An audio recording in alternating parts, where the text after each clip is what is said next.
Hi there, I'm Sharyn with a Y, and in this video I'm going to introduce you to the Astro Consultations that I offer. Now, astrology is a very broad topic, and people engage with it and work with it in many different ways. So I wanted to start by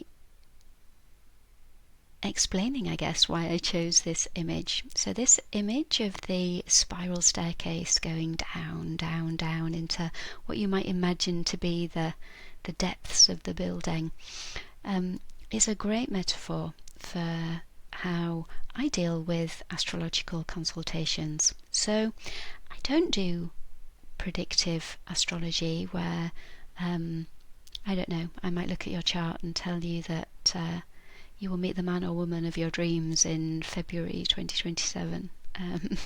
How I use astrology is to give you pointers and insights into the cosmic invitation that you had when you were born.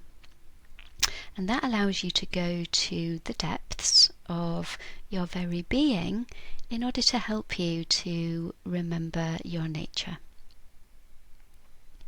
So if you've done any work with me, you'll know that that's at the central core of what I do, helping you to remember who you are before all of the societal conditioning or cultural norms that you've adopted, just getting to the very core diamond essence of who you are.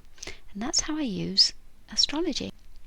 So I'm going to talk you through the things that I look at as I'm preparing for an astrological consultation, and I'll use my own chart as an example, so you'll get a little insight into me and who I am as we go through this. Now I am going to have to move my little circle around a little bit as the slides change, so I hope that's not too distracting for you. So the first thing that I do is I take a look at the overall big picture. So I look at the shape and the patterns and the images that are coming up when I first run an astrological chart. So you'll see that the chart is made up of 3 rings and then some lines in the middle. So in the outer ring we have the signs. Now I think if you're watching an astrology video you will be familiar with the signs of the zodiac. So that is Aries, Taurus, Gemini, Cancer, Leo, etc., etc. And those are all on the outer edge of the chart. You may not be familiar with the quadrants and the hemispheres. So if we imagine a line, the line across the middle here is a horizon line. Underneath the horizon, in the northern hemisphere, we have houses 1 through 6, and they represent our inner self and our inner being. And then above the horizon, houses 7 through 12, we have houses that represent our outer being. And we'll take a look at that as we're looking at your placements, because remember, your chart won't look like this. But for me, you'll see that I have more going on the underside in my inner world than I have going on the top of my chart, the southern hemisphere, the outer world. And there's also a top to bottom line, a vertical line. And the vertical line represents east to west. So here in the eastern hemisphere we have yourself and your individuality, and then on the western side we have your relationships and how you relate to others. And so when we combine those things, and I'll just do the first one as an example, we have your inner, because it's underneath, and your self, because it's on the east. So those 3 houses there are your inner self. And then if we were to, I'll do 2 to show you the comparison. Then if we were to look at the western side down here, we're still in the inner self, but instead of it being about you individually, it's about you in relationship. So it's about you and your environment, the inner environment. We then have a look to see if there's a gathering of any planets. So this ring here, the middle ring, are the planets and objects that we take a look at in astrology, all meaning something different and all giving you an aspect of your lived experience and your personality. And we take a look and see if any of them are all gathered together in one place. You'll see there that I have 2 in one place, but predominantly everything is spread out around the circle. And we call that splash chart, and your shape will be completely different, and we will have a look at that and what that means. So the splash probably indicates, or certainly indicates for me, that I've got lots of interests. And somebody said to me recently, I got lost in your website. You have so many different things that you offer and so many things that you're interested in. And yeah, that could be attributed to my splash chart. I certainly don't have one core interest or passion or way of being. I like to explore remembering my nature, remembering who I am and how I might show up in the world, but it's through various different modalities, and even as far as some of it's life and some of it's business. So that's the big picture look at my chart. We haven't gone into too much detail at this point. So then we start to look at what we call the element and modal mix. So we have 4 elements, and you'll recognise them, I'm sure: fire, earth, air and water. Designated in my software here by the different colours: red for fire, black for earth, green for air and blue for water. And you'll see that they repeat 3 times. We look at the various different planets in the various different elements. So the fire element is areas of your life where you will be passionate and driven and very active. The earth signs are where you are more grounded and practical. The air signs are where you're more mental, more perceptive, where you have your thoughts and communication. And then the water signs are where you are more sensory, where you're more feeling, where you tune into your intuition a little bit more. So you'll see there we have body, mind and spirit, if you like, and the emotional and intuitive interpretation of our lives. We also have what we call modes. Now the modes, you can't see them marked out here in this chart, but we have 3: cardinal, fixed and mutable. So because they are in 3s as opposed to 4, we go 4 times around the zodiac with those modes, and so you always end up with a cardinal fire sign, a fixed fire sign and a mutable fire sign, and so on. And we will go into that in more detail in a consultation. But the cardinal signs are initiatory, so they are the things that give you the motivation and momentum. We have the fixed signs, which are the full expression of the sign. And then we have the mutable sign, which is the transitory energy. So let's do fire again. So cardinal fire is the spark. Fixed fire is the full expression, the flame. So we have the spark that becomes the flame, and then mutable fire is the heat and the light that comes from a fire. So it has a different transitory energy and expression. And then finally we look at the balance and the polarity across male and female. Now these are not gender as in the way that we might think of gender, man and woman state. This is male and female in terms of perhaps yin and yang energy, or the outward expression of energy and the inner expression of energy. Or you might think about it as the positive and negative charge that happens when you pull a magnet together, or when you're thinking about creating energy with a battery. So that's how we look at the polarities. So you'll see from mine, I have this splash chart where there are things all over the place. You'll see that I have quite balanced elements, modes and polarities. When we look at your chart, there might be elements that are not represented. There might be elements that are represented more strongly than others, similarly with the modes and the polarities. So that all gives us insight into how we approach life.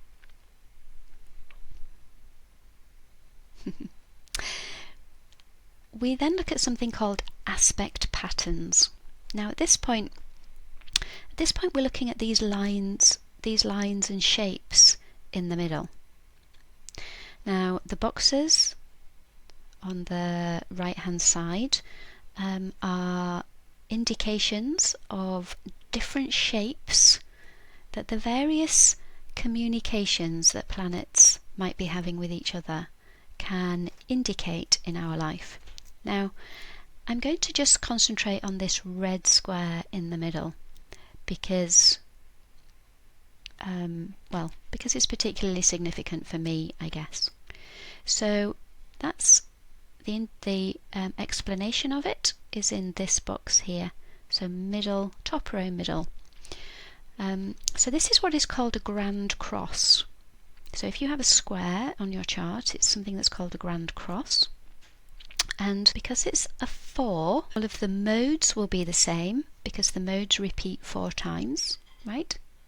But the elements will be different because there are 4 elements. We're getting a bit technical here, but it's interesting to be able to explain who I am, I guess. So I have what is called a grand fixed cross, which means that all of these points on the cross, on the square, all of these points on the square are in fixed signs. So do you remember we had cardinal, fixed and mutable?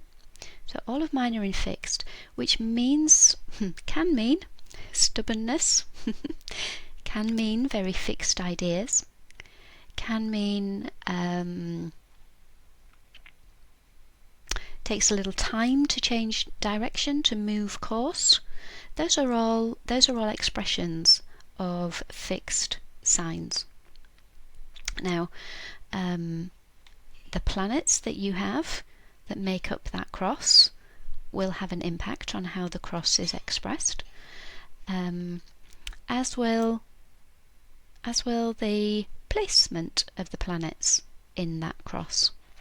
So here, for example, and I'm not going to do the full thing, but here, for example, I have the sun. That little circle there with a dot in is the sun, and then I have a line all the way across to the moon, a single red line. So that means that I was born on a full moon. And that expresses differently than if the moon was at the other side of that single line there, which is what we call a square. So there's lots to talk about there, but I just wanted to give you an insight into some of the patterns that you might find. You can see from here, it's too much for me to talk about all of mine. I have quite a few patterns there. But certainly it has strong personality identifiers when you have aspect patterns like this. To go back to a little bit of simplicity, the other thing that we all know about is our sun sign. So where our sun, the sun is that dot with a circle. So my sun sign is Aquarius, and it's in the 5th house because it's there's the house. And those things mean something. The sun means something, Aquarius means something, and the 5th house means something.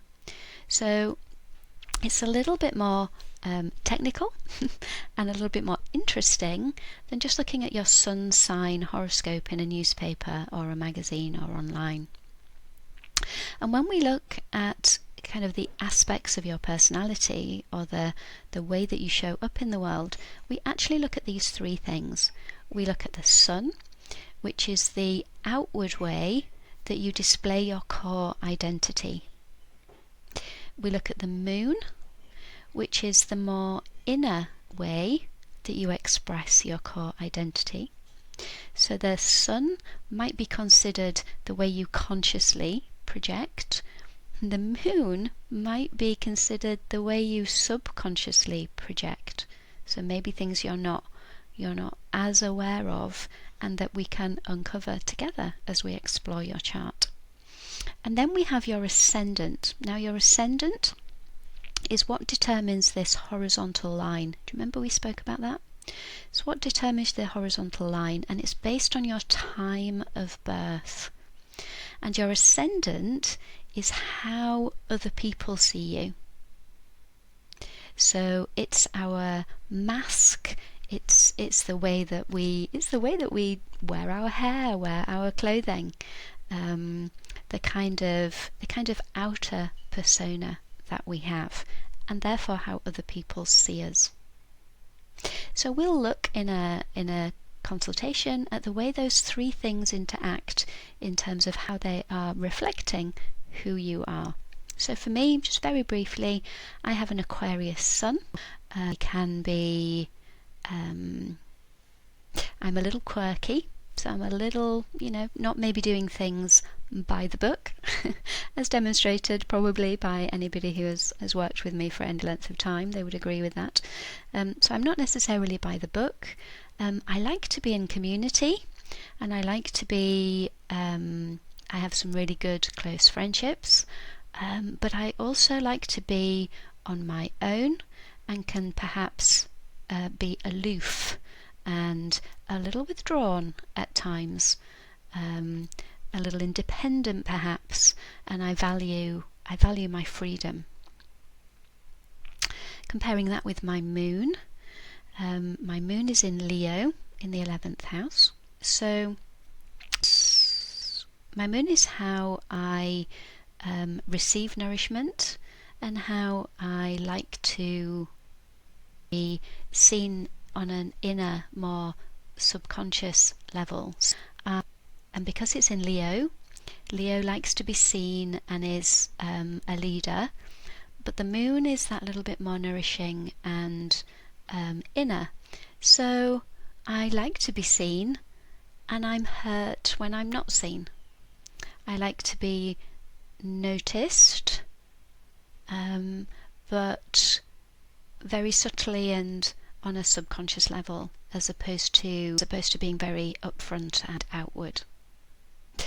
And then my ascendant is in Virgo, so that's over here, which is in an earth sign, very practical, and it's the sign of organisation. So for those of you that know me as an accountant, or for those of you that know me as the business coach, very organised, very structured, very dependable. Those are all Virgo signs, Virgo traits, sorry.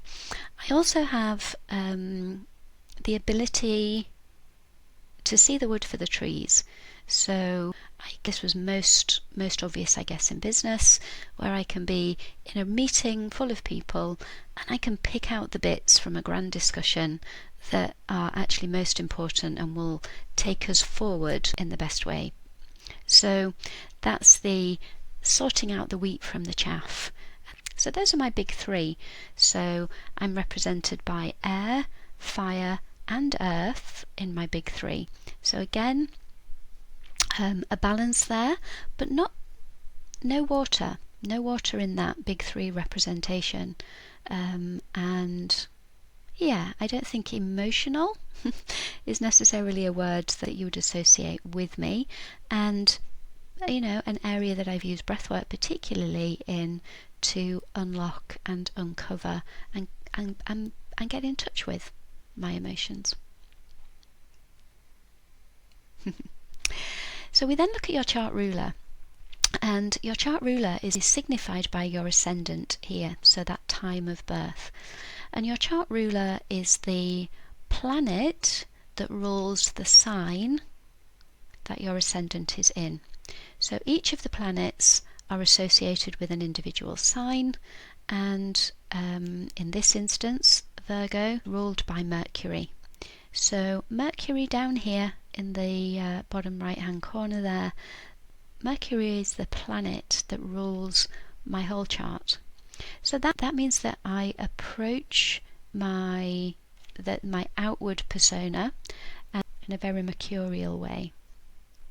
So again, if you've known me, you'll know that I like to achieve things. Mercury is in Capricorn.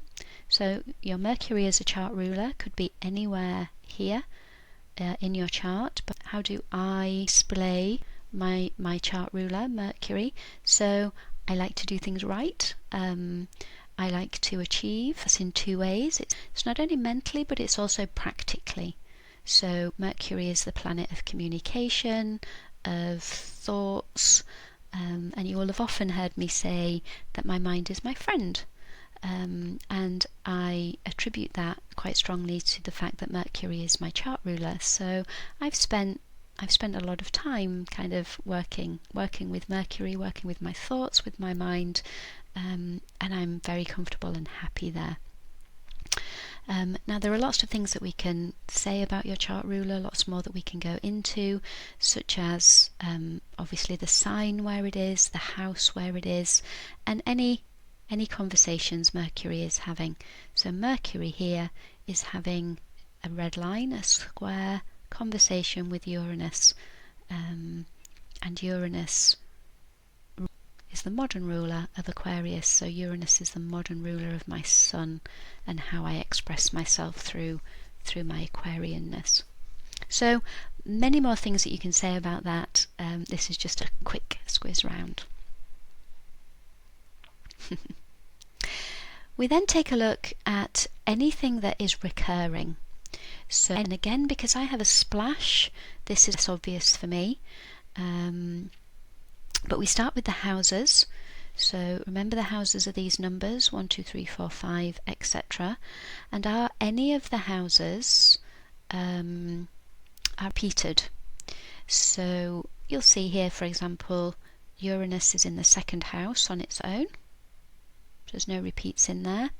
Whereas if we go over to the fifth house there, you'll see that there's Mercury, there's the Sun, and there's Venus in that fifth house. So that fifth house is creativity, fun, play, relationships and romance. Romance and children are all signified by that fifth house placement. So that's going to be quite noticeable as a theme throughout my life. There are a couple of others, but that one for me anyway is the one that is most prominent. And then we have something that we call the top 3 aspects, and those top 3 aspects are these lines here. These lines here are aspect lines, so these lines here are the conversations that the planets are having, and when they're heavy, so you can see that that one there, for example, is heavier, that one is heavier, and then I think there's a blue one there that's heavy, ish. So, and then also there's things like very close, planets very close together. So these are aspects that are going to be stronger than the less prominent aspects, like, I don't know, say that one there between Pluto and Neptune, just that thin blue line. So we then take a look at those aspects and see how those aspects are showing up in your life. For example, here I have a very strong line between Sun and Venus and Saturn. Saturn stands for structure and authority and organizations, hierarchy. Saturn in Taurus.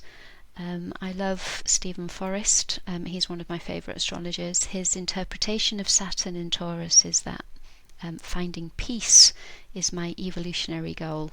I love that, and I accept.